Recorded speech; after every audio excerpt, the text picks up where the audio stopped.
Great. So I'd like to first thank, it's great to be back. It's been a while since I've been at this conference, so I'd really like to thank Farol and the Mongolian Culture Center for making sure that this conference still is going on. It's a great thing. I'd also like to thank Bill Fitzhugh and the Smithsonian Institution. And of course also His Excellency Bob Bayer, the ambassador, and all of the embassy for all the support. So today I'm going to talk a little about Siberia, the Mongols exploring Siberia. In a previous article, I had discussed a Mongol Imperial expansion down the Amur, across Sakhalin Island, and into the Kuril Islands in Kamchatka. And in that article, I followed the lead of Berthold Laufer, so you can see, followed the lead of Berthold Laufer and examined the role of Arctic ivory, not elephants, but walruses and narwhals. The surprising reach of Mongolian waterborne exploration and military campaigning, which extended as far as Kamchatka, there on the top right is kind of the peninsula of Kamchatka. Sorry, the map is a little bit doesn't show up super well, but is paralleled by a similar waterborne exploration down the Yenisei Angra towards the Arctic Ocean, which I'll also be talking about. So in this paper, I'd like to discuss the aim and extent of Mongolian explorations, along with Mongolian impressions of the Siberian world. This exploration had precedence both in the folklore of the exotic and in previous explorations during China's Tang Dynasty. First, I'd like to summarize the findings of my previous article. As was mentioned, Berthold Laufer found evidence of a long-lasting trade of Arctic ivory, walrus, and narwhal tusks as far as China, and from there even to the Islamic world. The earliest citation he found was in year 262, when Manchurian peoples presented bone, which is probably ivory, arrows, and armor, to the Chinese court. By the early Tang Dynasty, Arctic ivory, known as kutur, it's apparently a Turkic word, or actually it's a word of unknown origin, which is being used in some Turkic languages, was being regularly traded by the Amur River Valley Margat to the Chinese court. Here you see roughly, the red line here is roughly how I envision it coming. Now, we know for walruses and narwhals, we know where they're found. They are found in very cold Arctic waters. So they can't be any closer than sort of really the very top right of that guidance. So for them to get to the Chinese court, in actual envoys carrying ivory things, they have to follow this pathway, roughly speaking, that I've outlined here. In 640, under the reign of Tang Taizong, a princeling from a land so-called 15 journeys day across a great sea, and that's the Sea of Okhotsk there, from the Amur River, came to the port at Chang'an. In later centuries, Arctic ivory, which now is known in Khitan as kuduz or dunuz, was widely imported and used by the Khitans, who also traded into the contemporary Islamic sultanates. It's unknown, however, whether the Khitans ever explored the sources of this Arctic ivory, but by the time of Obadiah Khan, it appears that Kamchatka and the Kuril Islands were known to the Mongols as Mahayugin, or dog folks. And it appears in Chinese as Gohua, dog country, dog kingdom. The Kamchatkan natives, in fact, kept only dogs. So that's the Itel man of Kamchatka. They kept only dogs, but in Mongolian folklore, these dog folks were also identified with mythical people whose men looked like dogs, but whose women were beautiful and human. But the Nahayagin were real people. In Kublai Khan's time, from 1264 on, the Gilami, that's in blue there, the Nifr, they began complaining of raids from the Kui. Now the Kui, and it's interesting, the Chinese character they use for writing, Kui is the Mongolian name, they use also the Chinese character for writing in the Chinese version of the records, and they put in a way Kui like ghosts, in a way, the ghost people. But they're actually just Ainu, they're not actually ghosts. And they had begun expanding from Hokkaido north into Sakhalin Island and began kind of bothering the Gilami. And so the Gilami then asked the Mongols, the Gilami were Mongol subjects, and so the Gilami, or Nif, asked the Mongols, could you please protect us from these bad people? And in 1286, Kublai Khan initiated a campaign to chastise both the Kui, the Ainu, and the Dog Country, Goguas, in Chinese, assigning 1,000 boats to pacify the Kui and 100 boats to conquer and garrison the Dog Country. So that's all the way up there in Kamchatka. Evidently, the Dog Country was not viewed as a very formidable enemy, and indeed, the Kamchatka natives were themselves easily intimidated by the more warlike and domineering Ainu. It's unclear what, beyond ambition and desire to extend Mongolian power, was behind this campaign of Kublai Khan's, but the Arctic ivory trade definitely continued. We also know there might have been things like ivory as well as also gerfalcon. So here we see a little ivory, this is a Bering Straits walrus carved out of ivory. This is a gerfalcon, famous gerfalcons, which were definitely high-end luxury goods at the time. Sables, and maybe even sea otters, although we don't have any record of that. Definitely sea otters were they come talking about. So that's the excuse me. So that's the first one. So the next line of exploration was much farther to the west.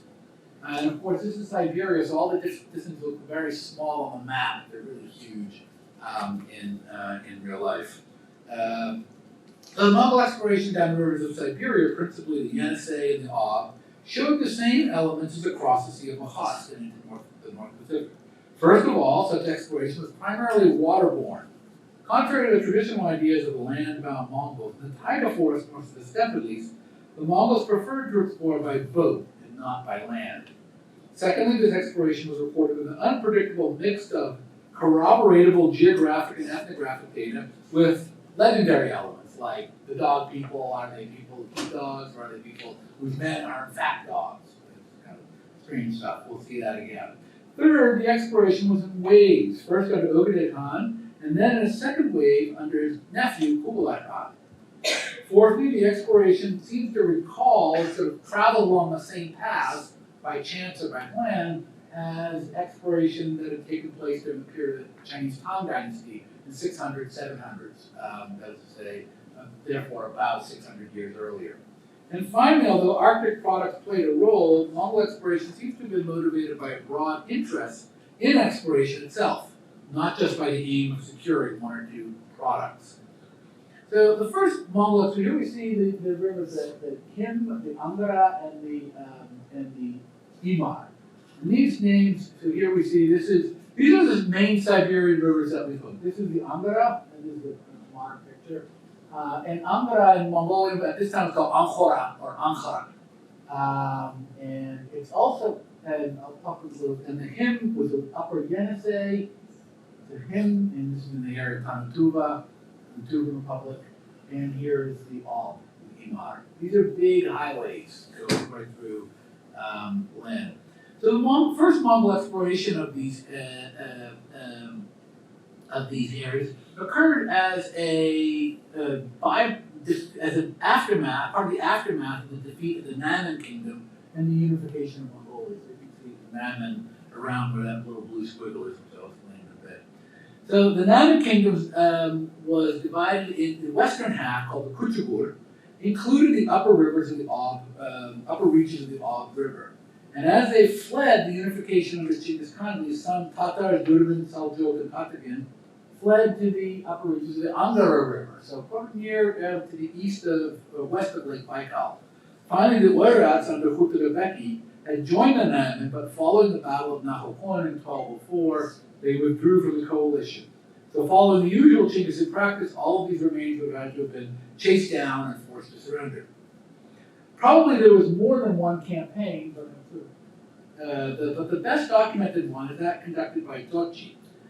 First, in the winter 1208-09, in the winter of 1208-1209, the Oirats then occupied the Shishkit, which is a tributary of the Kim River in the area of what's now the Dukha in Khuzestal province. Many of you, I know some of you have been done all kinds of work there.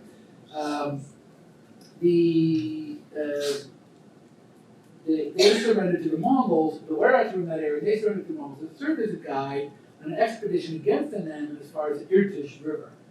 So So through Western Mongolia into what is now the area of Xinjiang and Western Siberia.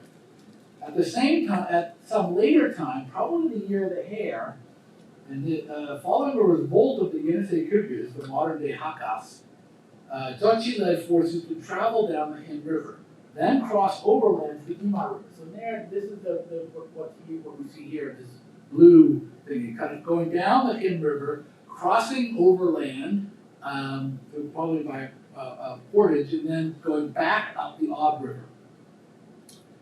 This expedition was recorded in secrets to the Mongols and also in the campaigns of Genghis Khan.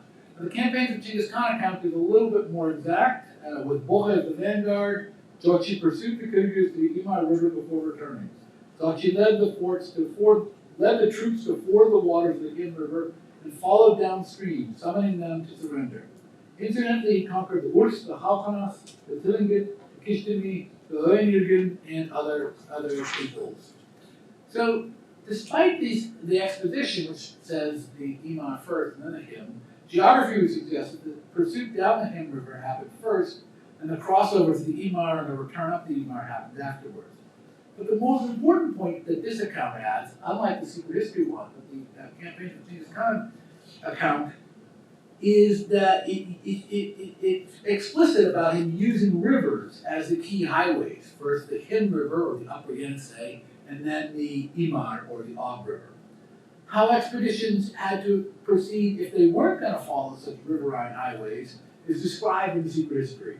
So Durbin, the fierce of the Durbin, issued ordinances for the soldiers to go along trails made by bison. As for the people numbered in the army, each man was made to bear blows of 10 switches as a lash when hearts failed. They were to be trained at the axe, adze, saw, and chisel, and at men's weapons, and they were to hack and saw down the trees standing in the trails, along the trails made by bison. So if you're not going to go by a river, you're going to have to saw your way through trails and things like that with the taiga, which is considered to be not so great. So by comparison, traveling down the Hin and up the Imar or Ob would have been vastly preferable. Subsequently, we have the first reference. So as you can see, they're not going that far down into Siberia. But subsequently, we have the first reference to a further exploration down the rivers below the point where the Hin and the Angara merge. This is the point where, in today's geography, we would say where the Yenisei and the Angara merge. And that's at that little dot there which says Hankas. And it's interesting, I just noticed in this discussion, Hank, the city in Hofstadal, that's a kind of similar name to Hankas, but Hankas is definitely a different place in this case. So here, about this expedition, Rashid ad-Din gives a brief explanation in a note inserted into a later version of the chronicle. The Ankara Murad is near a city called Hankas. So Rashid ad-Din called that a city. Where the city and the Hin River join is part of Kyrgyz territory. It is reported that this river goes to a province near which is the Sea of Silver. The name of that territory is Alakchin Adotan Mongol Imperial, which is Mongolian for piebald horse, silver whetstone people. All their horses are said to be ala, which is a Turkic word for alak, that is a dapple. Every horse is as bakhta, or as powerful as a 4-year-old camel. All their implements and vessels are of silver. There are many birds there. Sorgatani Beki sent 3 emirs there, 3 commanders there. Tonkalik of the Kuchigur house, Vikchur of the Karot, and Mungur Chetna of the, and he leaves it blank, couldn't say. With 1,000 men in a ship. Once again, 1,000 men in a ship, and so on. They brought much silver back to the shore, but they couldn't put it in the ship. Not more than 300 men of that troop returned. The rest perished from acute air and excessive dampness. All 3 commanders came back safely and lived long. So as with the stories of the dog country, this account here mixes a historical account with legendary material about the piebald horse, silver whetstone people. Or to put it differently, once they passed below the city of Hankas at the confluence of the Angara and the Yenisei rivers, the 3 commanders seem to have passed into a legendary world. And I'll discuss these legends a little bit below.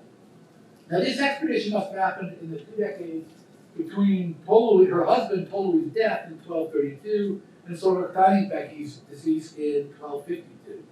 During that period, Sorghum Beki was the ruler of Tolo's appanage, which lay in the eastern slopes of the Altai Mountains, and hence included the headwaters of the Him, or the Yenisei River. But that's not the only report of Mongol period explanations. Unless it's the same expedition, here we see it as a question. Unless it's the same expedition, there was another one down the river sponsored by Ogedei Khan, and discussing ruled from 1229 to 1241. Discussing the legends of the horse-hoofed people of the far north found in earlier Chinese sources, Yelu Ju, the son of the famous Yelu Chutsai, commented that the Ogedei, uses the Chinese term, the law-giving court's emperor great ancestor, which is the Chinese way to refer to Ogedei, of the Yuan dynasty, once issued a decree that Wudun and others should go down to the Arctic Sea. They took several years to go there and back and reached a mountain where the sun does not set. They never once heard the horse-headed or horseman people. So for him, the point of this is to say there aren't any horse-headed people. But it's interesting, he went to a mountain where the sun does not set. And if he really reached a place where the sun never set, then they certainly got as far as the Arctic Circle. So we know from astronomy that that's how far they went. And I put up here about the top little triangle there, mountain where the sun doesn't set. That's the southernmost mountain where the sun wouldn't set. So of course, they could have also, there are mountains to the north of that. They could have, in fact, reached the Arctic Ocean, but at least that's what we can say the minimal extent of it. You see, it's quite far. It's thousands of kilometers. So but it's an open question if they did actually reach the Arctic Sea, if that is indeed what is meant by the Beihai or Arctic Sea in Chinese. But it's still about 600, where the Arctic Circle crosses the Yenisei River is still about 600 kilometers short of the Arctic Ocean, but since they'd already traveled 1,000 kilometers, again, as the crow flies from the town of Hankas at the confluence of the Ankara and the Him, there's nothing inherently impossible about them having gone further to the Arctic Ocean. Now, another puzzling element is a reference to a mountain where the sun never sets. The Yenisei travels through a vast river valley that from the riverbanks appears flat in all directions. To its east, however, rises the central Siberian plateau.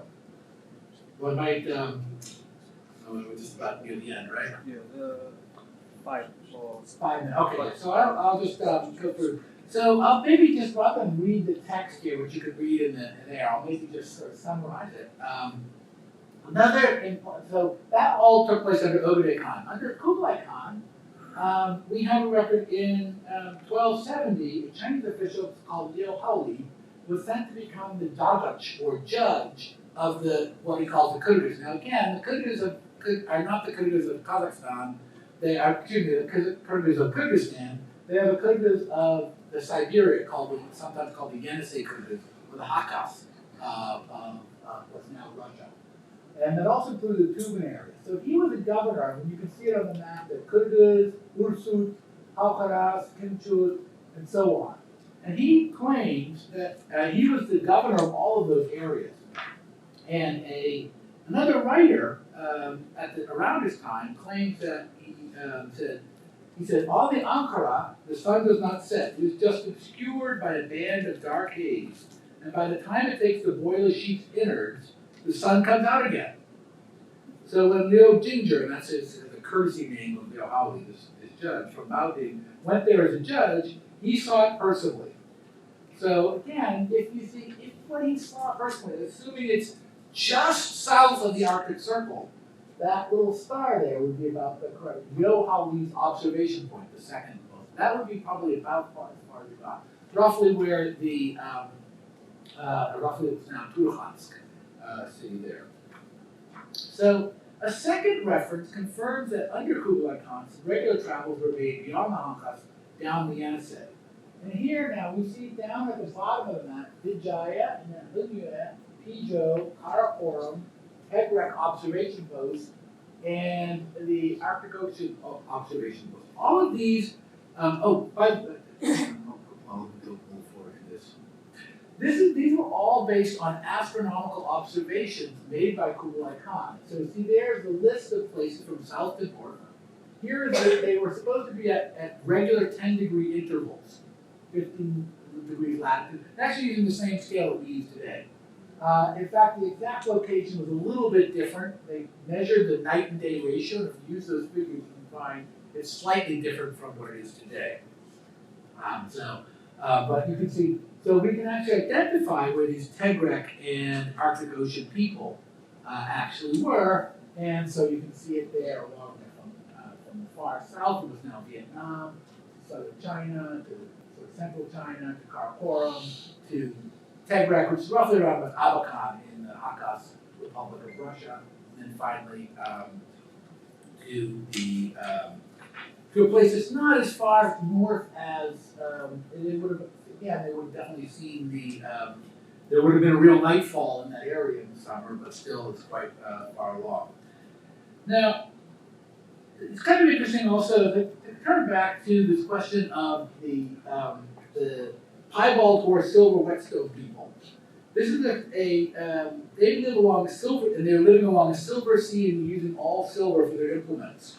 This appears in a handbook of the Genghis Khan cult, the Altan Bichik and Losandan Altan Toch. So the full list is of these legendary peoples is Alagabotan, Altan Tishtan, Altan Toloktan, Altan Ochiktan, Mungin Bilurtan, Volgan Torktan, Helion Deurtan. So the ones with piebald horses, golden tables, golden trivets, golden purses, silver whetstones, sable skin tent walls, and otter skin tent roofs. This appears as a collection of peoples in bits and pieces in places here and there. So people that pay tribute to Genghis Khan and his shrine. So evidently the legendary people of the Lower Yenisei had an important presence among the Mongols as the ones living in seemed to be kind of like almost kind of utopia, sort of a weird rural utopia with all this great stuff, everything made of silver. Now the idea of a people, all of the elements that are made of silver, actually appears later in heroic epics of the Og-Ugrian Handa people. Here they are on the Og River. And they frequently talk in the epics, and I'll give it a few examples here, how they have, their town is built on pillars of silver. They have different words for different kinds of silver. So, Arthur Hatto wrote about this, says, in the word sulfur, the Hatta epic poets imagined an exciting, potent legacy from a people whom the Og-Ugrian forebears admired as they moved in on them along the rivers. By contrast, the other people there, the Ket, which I didn't,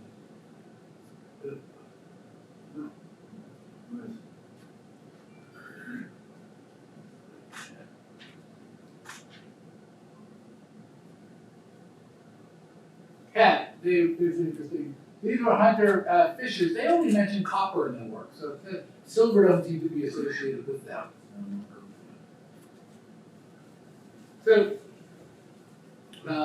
So these piebald people also appear in records of the Tang Dynasty, and there they said they're piebald horse people, so Wama, which is an exact translation of the Chinese Alagadotan. So they're specifically said to be near the Arctic Ocean, but otherwise they're given a very ordinary description there.